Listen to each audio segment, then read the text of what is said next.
Hello friend, today we learn two animals name in Hindi and English. And friend, now let's start. Lion. Lion means sheer. Next is the tiger.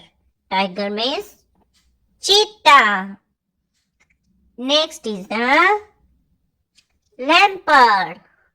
Leopard means tendua.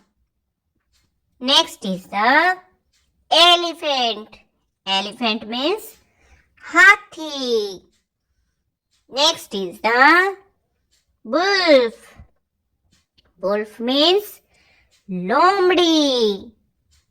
Next is the rhinoceros. Rhinoceros means gander. Next is the hippo. Hippo means करियाई घोड़ा. Next is the sinkers. Sinkers means अफ्रीकी भैंस. Next is the Ursus actors means भूरा भालू.